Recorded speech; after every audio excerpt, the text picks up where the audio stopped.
Agence Échard et Fils, j'écoute. Elle est comment alors? Vous êtes une secrétaire lamentable. La seule chose que je fais vraiment bien, c'est taper à la machine.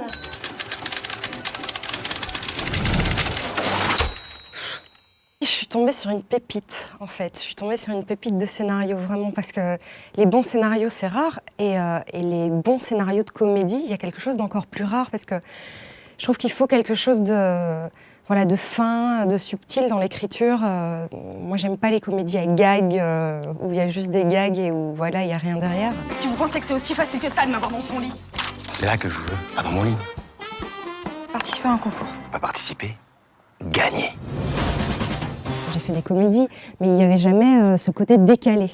Le rire venait toujours du contexte du film. Et là, le rire vient aussi, j'ai l'impression, des personnages qui sont drôles, qui sont, voilà, qui sont entre la façon 50s de jouer des acteurs voilà, dans ces années-là et vraiment 2012. Quand j'ai refermé le scénario, en gros, j'avais envie de voir le film. Donc je me suis dit, c'est bon signe. J'ai eu plusieurs rendez-vous, ça a duré assez longtemps, ça a duré 2 mois le casting. Donc on était, je sais qu'on était 150 au départ. Premier casting, c'était, qu'est-ce qui m'était demandé? La scène de rencontre entre Rose Pamphil et Louis Échard. La première scène, quasiment la scène d'ouverture dans le film où ils se rencontrent tous les deux. J'étais avec le directeur de casting et j'ai rougi en fait au casting, voilà. Et je pense que ça l'a beaucoup fait penser à Rose Pamphil.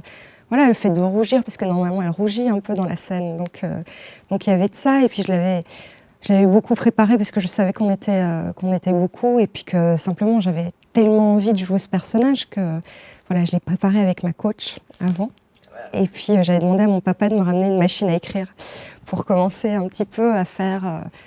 Première scène, elle tape avec 2 doigts, donc je m'étais un petit peu entraînée, tout ça, et voilà.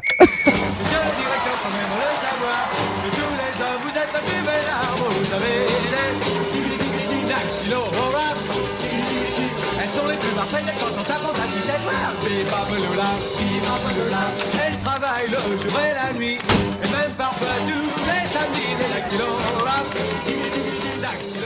Dès que je l'ai lu, ce que j'ai aimé chez elle, c'était son côté décalé. Je sais pas, j'aime cette fille, quoi. Je l'ai aimée tout de suite et j'avais envie, en fait, que les gens voient ce que moi j'avais pu lire dans ce personnage, en fait. J'avais envie qu'on la trouve aimable, qu'on la trouve charmante, comme moi je l'ai trouvée en lisant ça la première fois. C'est marrant parce qu'on me dit... Alors je sais pas ce que ça veut dire, mais on me dit souvent « Oh, c'est un film français qui ressemble pas à un film français ». On a décidé de le prendre comme un compliment.